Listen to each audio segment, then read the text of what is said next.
Good morning children, welcome back. In above video I told you the concept of animal sounds. ऊपर वाली video में ma'am ने आपको क्या बताया है बेटा?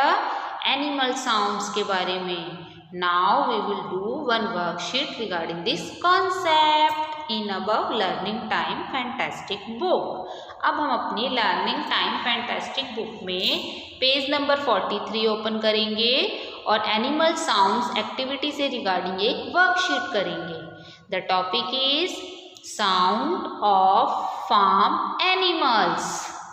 Match the farm animal with its sound. आपने क्या करना है बेटा? इन एनिमल्स की रिकॉग्नाइजेशन करनी है.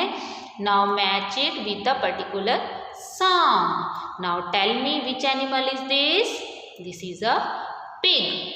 And the pig says, tell me बच्चे, the pig says oink.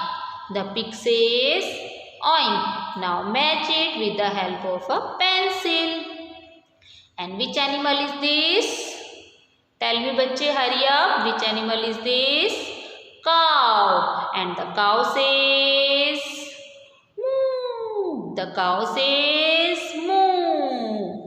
And the next animal is, tell me bachche, which animal is this? Duck. And the duck says quack quack. And the duck says quack quack. And which animal is this? Horse. And the horse says night. And the horse says night. The horse says night. And which animal is this? Sheep. Which animal is this beta? Sheep. And the sheep says ba. The sheep says ba. And color the animals beautifully. Complete this page in this way beta. Thank you.